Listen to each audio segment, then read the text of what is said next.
Everything is connected. Energy, science, quantum physics.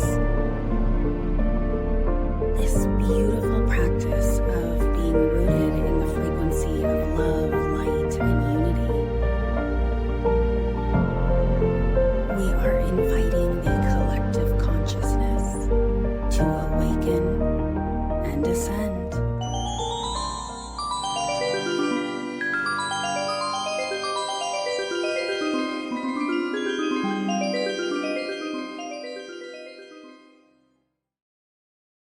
Hello. Welcome to Rooted Frequency, where we ground down into the beautiful light that is you, one frequency at a time. I'm your host, Tiffany Haney. Today we are traveling deep into the space where ancient memory, multidimensionality, which you know we love, and suppressed truths collide. I'm aware that I have been on a little bit of a exploring the Bible streak, but it's only because I have been going down some rabbit holes, and when we do so, oftentimes the universe gives us these little nods that we are on the right path in our thinking, that we should continue down this rabbit hole to expand our knowledge. So I'm going to do so. And I'm going to do it with all of you. So thank you again for joining me. Before we get started, please take a moment to subscribe, like, and maybe even share or leave a comment for me. I would love to hear your thoughts, and that really helps my channel. It's been super stale lately, and I would love to grow.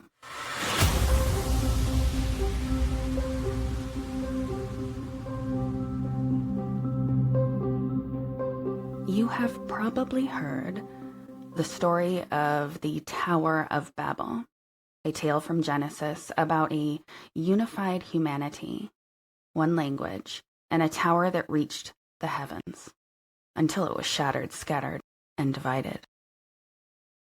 But what if the story was not just about spoken words or divine punishment? What if the fall of Babel was actually the fracturing of human consciousness? A moment when we were split, not just by geography or language, but across dimensions. In this episode, we are unpacking Babel, not just as history or myth, but as a memory, possibly embedded in our DNA, and a wound we may still be healing. So settle in, ground your energy, and let's explore the frequencies beneath the surface, the ones that still whisper from the rubble of that ancient tower. Let's start with the basics. The version of the Tower of Babel that most of us were told. It shows up in Genesis 11, 1 through 9, and the story goes something like this. Once upon a time, humanity was united. One people, one tongue, one shared purpose. And in that unity, they decided to build something massive, a tower that would reach all the way to the heavens. Not just a building, but a bridge, a statement. But then God steps in, and the text says, He came down to see what they were building, and what he saw apparently concerned him. So he scattered the people across the earth, and just like that, their single language became many. They could no longer understand one another. The tower was abandoned, and the city was named Babel, which means confusion. The common interpretation is pretty straightforward. Humanity got too full of itself, too arrogant, and we tried to elevate ourselves to the level of God. And in response, God humbled us. It's used as a cautionary tale, as most biblical narratives are, this one against pride, or as a theological expansion for why we have so many different languages and cultures. But what if that wasn't the whole story?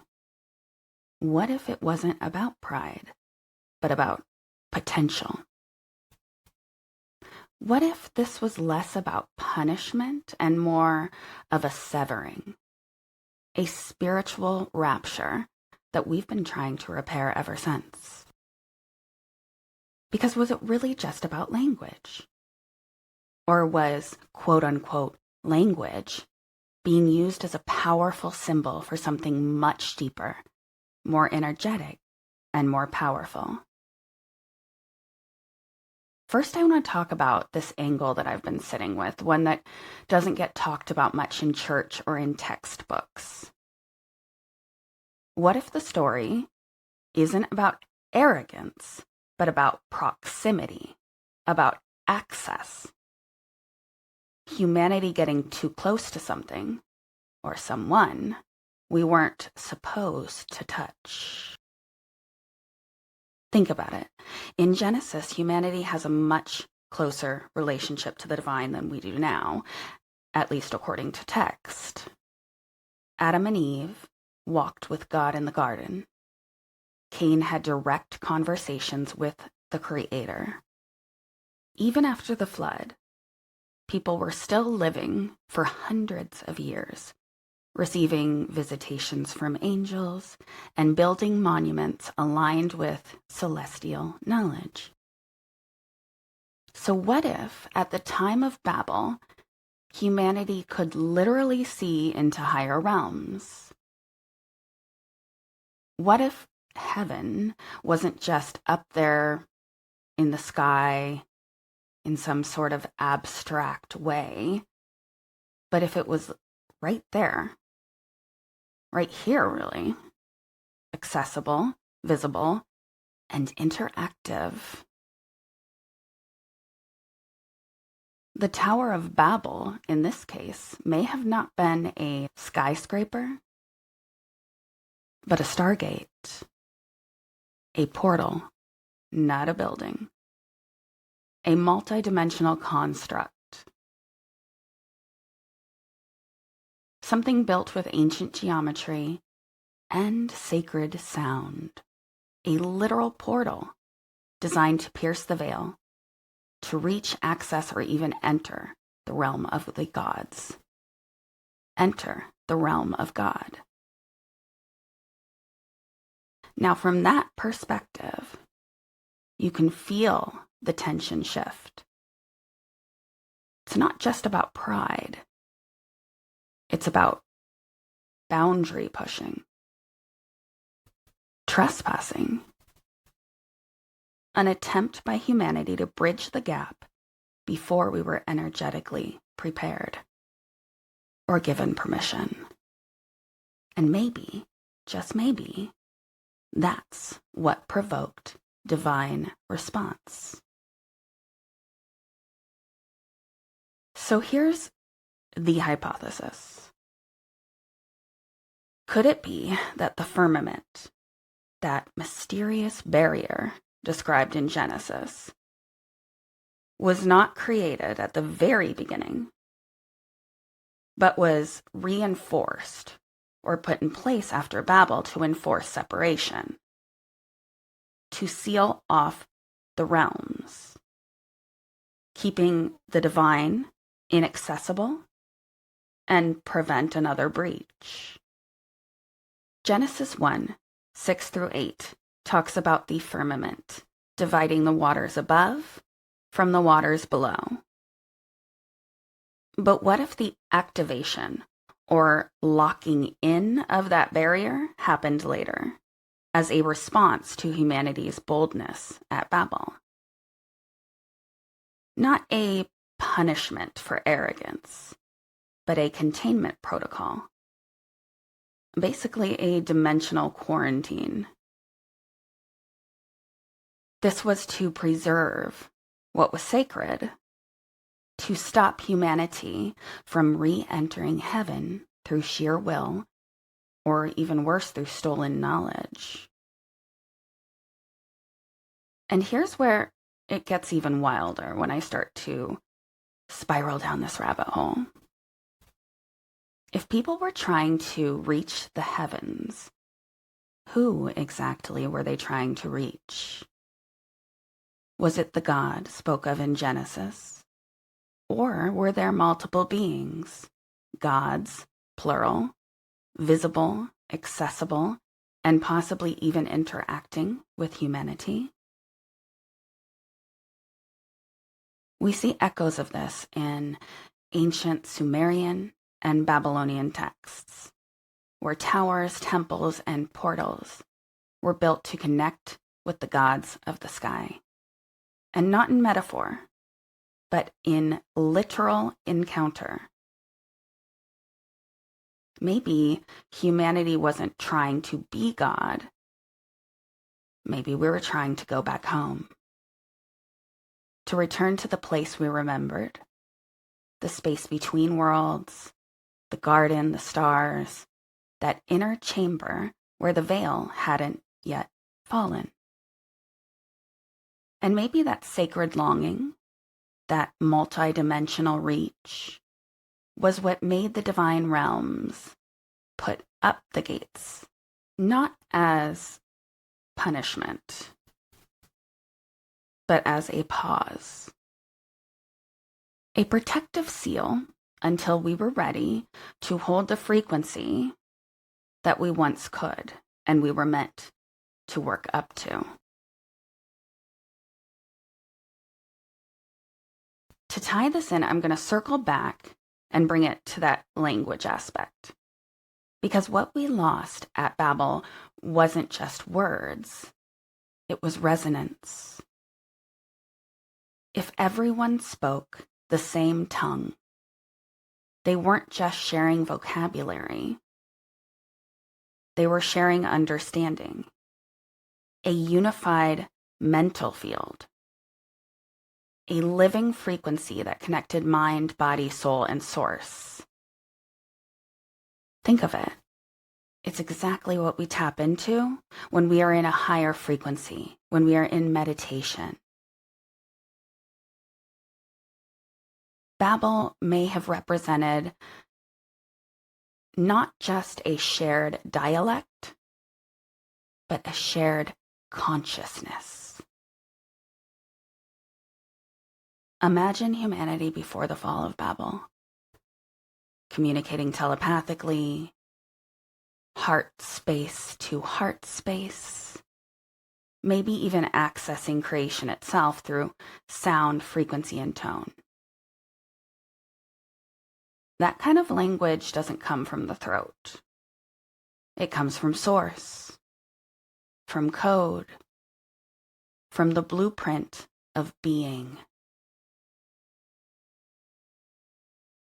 What if our original language was encoded into our DNA?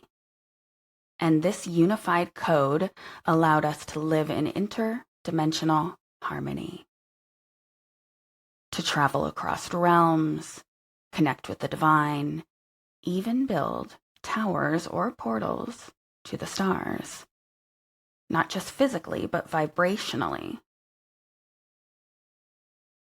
I know I've explored this rabbit hole with you before about certain people having more of this DNA within them and being able to access these portals as a genetic birthright. It's incredibly interesting to think about. And if we stay with the phrase, God confounded their language, on the surface, it sounds like linguistic disruption. Words got scrambled. People stopped understanding one another. But spiritually, vibrationally, what if this was a frequency rupture? A dimensional fragmentation that collapsed a unified field of consciousness into scattered consciousness. Ego, individualism, disconnected timelines. There are scriptural clues that hint at a deeper fracture.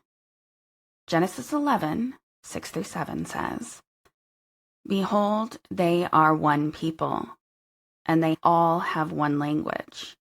And this is only the beginning of what they will do. Come, let us go down and confuse their language so they will not understand one another." Now that phrase, "they are one," that's key here. It implies that unity lies within the language. It's more than language. It's oneness in will, purpose, and most likely frequency alignment. You see, they weren't just speaking the same words, they were operating in harmony. So when that harmony was disrupted, it wasn't just about noise. It was about loss of resonance. There are echoes of this kind of dimensional split throughout Scripture. In Genesis 3, after eating from the tree of knowledge, Adam and Eve are cast out of Eden, a lush, sacred dimension, into a denser reality. Right from the beginning, it alludes to a frequency drop. In Exodus, Moses came down from the mountain with the tablets, only to find people worshiping a golden calf. He breaks the tablets, and with them, it's almost like a shattering of divine codes. Again, a pattern of falling out of sacred resonance. And in the book of Enoch, not canon in most Bibles, but deeply esoteric, fallen angels descend and mix with humans, creating beings that do not belong to one dimension or the other. That's dimensional bleed, a distortion of the divine order. And Babel fits a larger theme: the collapse of coherence, a moment when divine human communication wasn't just interrupted, it was fractured. So I want you to think about the energetic implications here. Think of Babel as a point on the timeline when humanity splintered, not just by tribe or nation, but by energetic bandwidth, by dimensional access, by what frequencies we could hold or perceive. And maybe that's why so many of us feel like we're remembering things we were never taught, why we hear languages in dreams, why starseeds and intuitive people feel like they're picking up transmissions from a time long before. Because we're not just healing trauma, we are reweaving the resonance that got scattered at Babel. You could even see it as a chakra disconnection, where humanity fell out of alignment with its highest centers and got stuck in lower ones. No more unified force. No more unified will. Just noise, confusion, babble.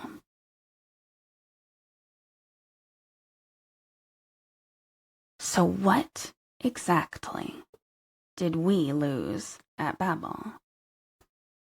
Because if that story was more than myth or lesson, more than a linguistic event, then the collapse didn't just scatter people, it scattered ourselves, our multidimensional nature. Picture a version of humanity that operated with telepathy, where words were operational because knowing was instant. One of a unified consciousness,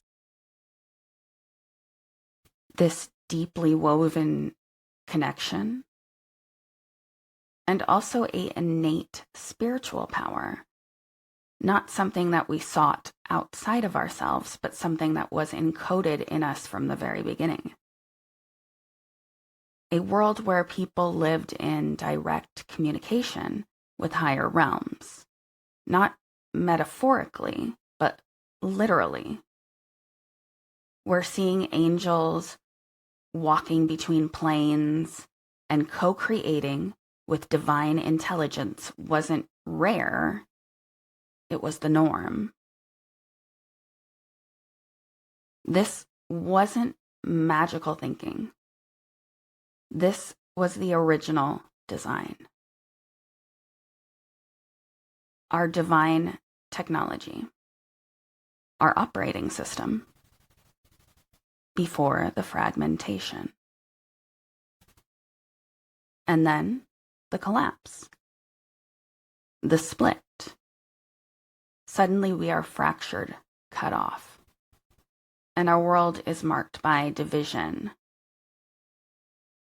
separation of nations, races, dogmas, egos.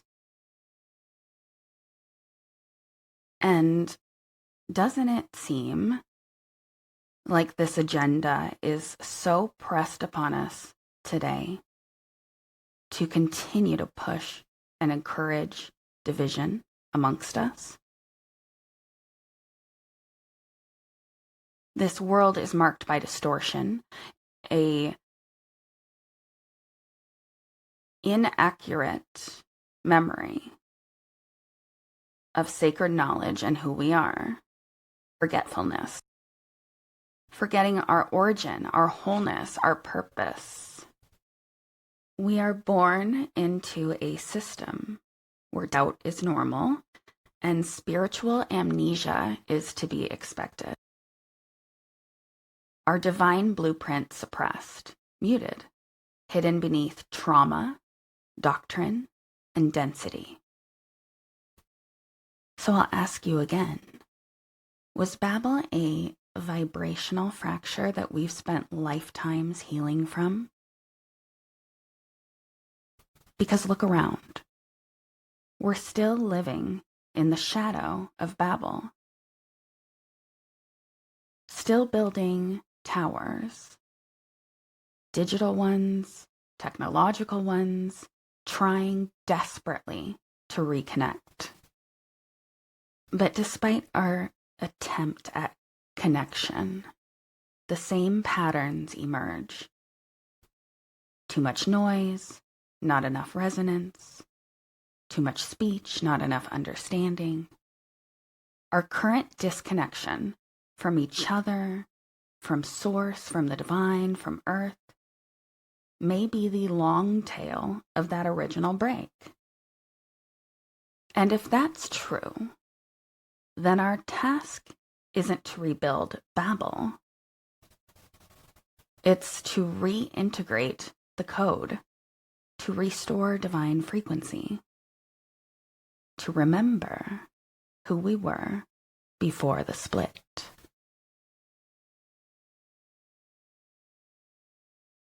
Let's dive even deeper. Because again, if Babel wasn't a story about confused tongues, what else might have been impacted? Our DNA. There's a fascinating theory out there that humans once had 12 strands of DNA, not just the 2 strands that modern science recognizes. These extra strands weren't just genetic material, they were energetic, coded blueprints for our multidimensional abilities. Being able to heal beyond the physical, being able to access higher states of consciousness, and manifesting reality with intention.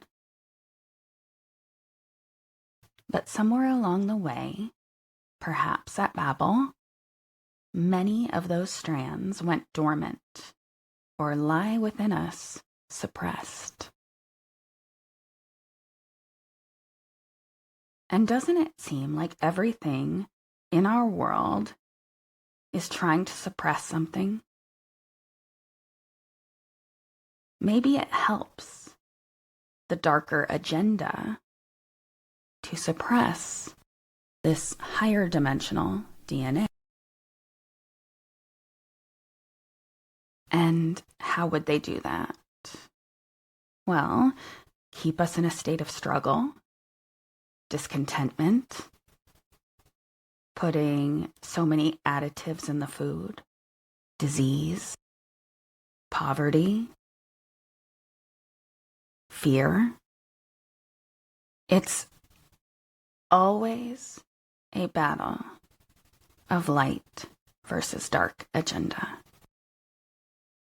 And it isn't just an internal one. It is cosmic. Even the Earth itself carries a crystal grid system, a network of energy nodes and ley lines that act like an antenna for consciousness and evolution. These grids hold codes, frequencies that connect us to the planet, to each other, and to the cosmos. And here's where language comes back in. Because language isn't just words. Sound itself is a vibration. Sound is command. Sound can activate or deactivate frequencies, open portals, and carry encoded information.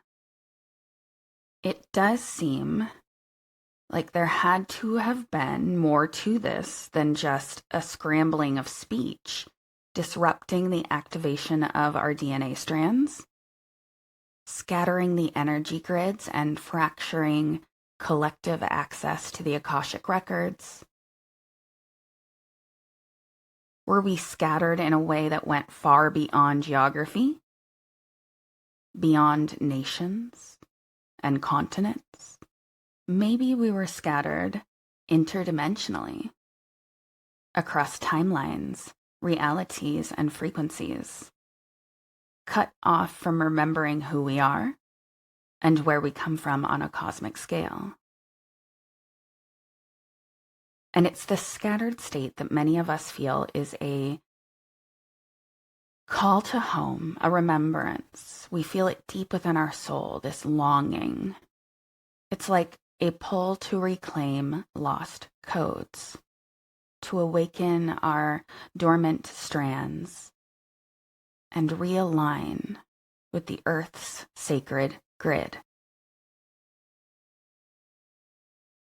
Healing. And healing Babel isn't just about language. It's about restoring our vibrational architecture, having it coincide with the vibrational architecture of existence itself. And these are big ideas. Talking about the fracture at Babel being a loss of multidimensional unity and scattering of timelines. But it's not just ancient history. It's happening inside of us right now, and that's why it's so important to talk about. It's a call to reclaim our multidimensional selves. But what does that look like? And how does it feel in our everyday lives. Perhaps you've been noticing more timeline shifts, moments where time feels fluid or sped up or slowed down, or even our actual memories of an event change. All of the sudden, maybe we remember forgotten skills, things that you never consciously learned, but suddenly can do or understand. Let's even look at light language. These spontaneous vocalizations or channeled sounds that carry healing and activation in its energy that goes far beyond words. These aren't glitches in this human matrix. They're signs that we're breaking through the Babel frequency, stepping into a broader reality where multidimensional connection is possible again. And if we think about this dome separating heaven and earth, this firmament parting the waters above from below,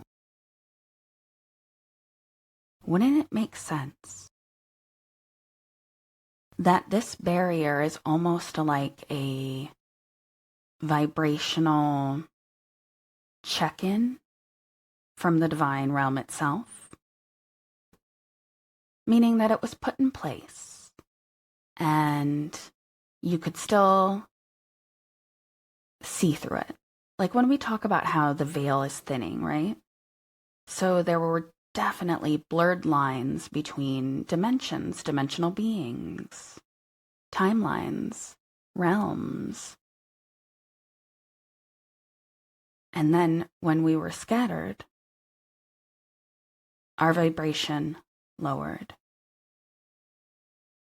We lost alignment. We lost vision, cohesiveness, love,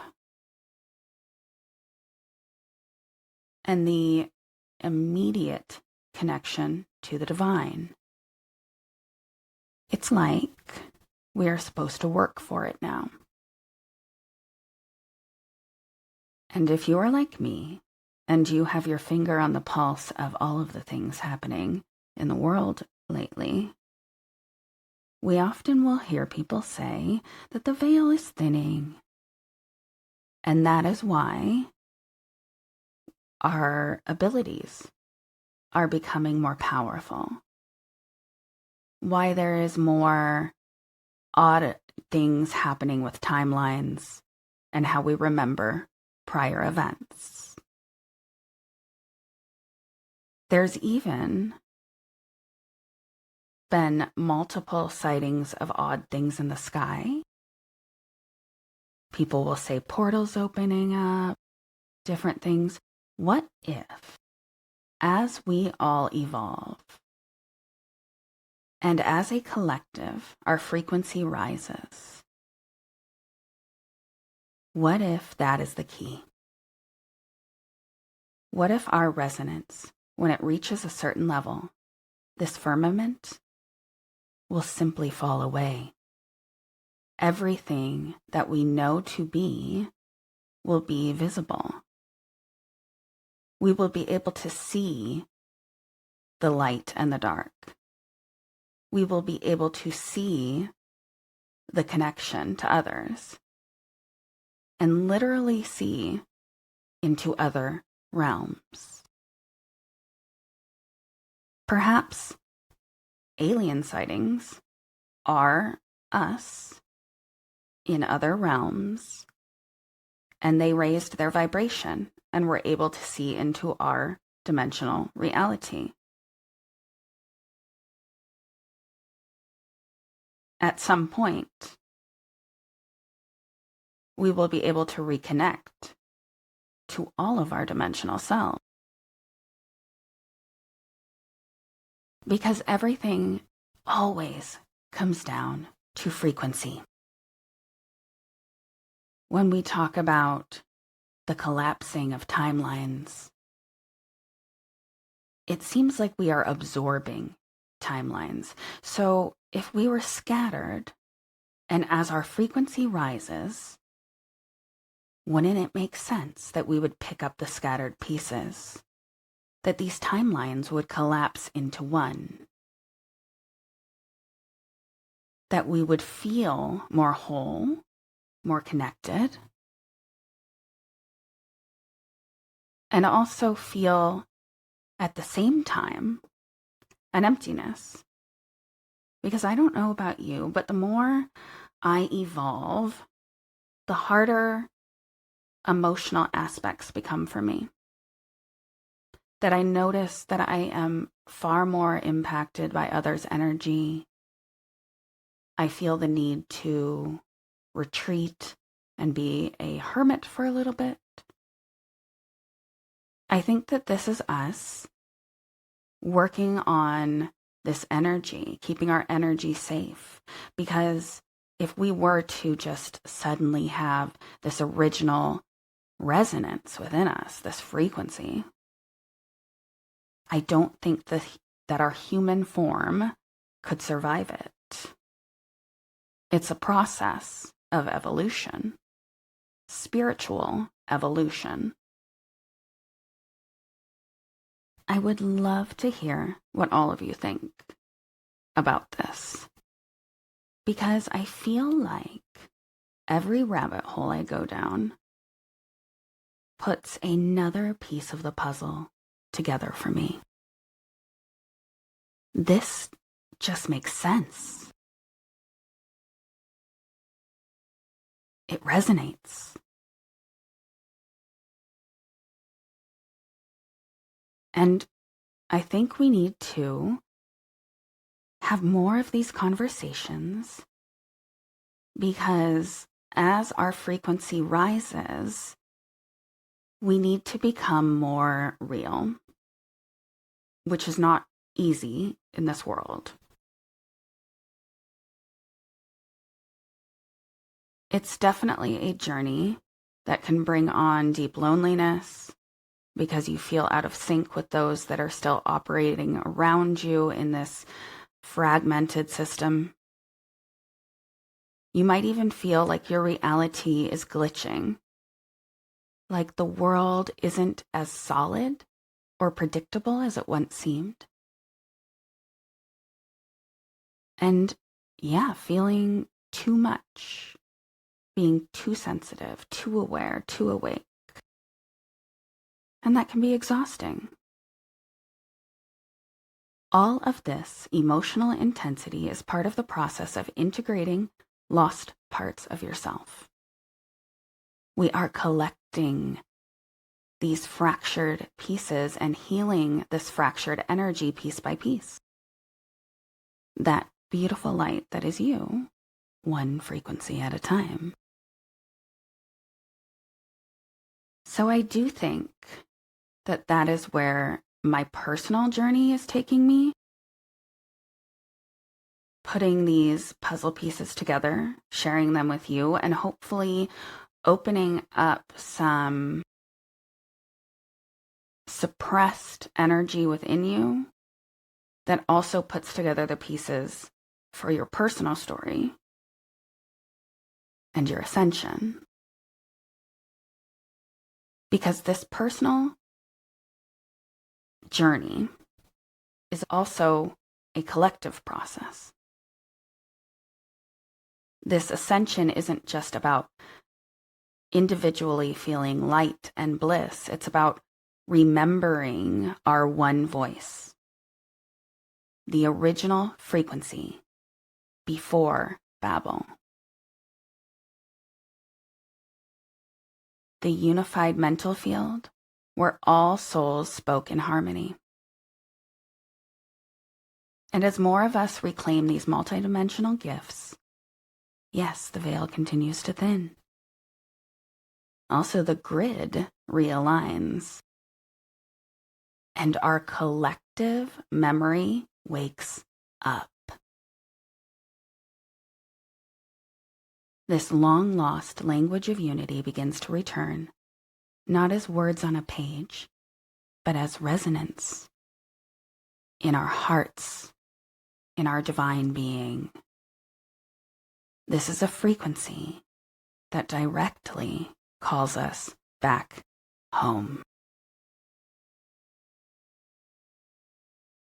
So if you're feeling these shifts,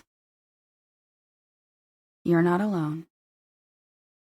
Know that you are a part of a wave of remembering, a beautiful chorus of souls tuning back to our original song. Thank you so much for joining me today. If you enjoyed this conversation, please look into my Patreon. You can find me at patreon.com/rootedfrequency. I am working tirelessly to create community over there, to meet monthly at least, live, and have these conversations. I think that by plugging into one another's frequency and resonance, we can ascend together. And it'll help us on this overall journey that is difficult, to say the least, at times. I love you all. Share this with someone who you think needs to hear this message, and I will see you next time. Bye.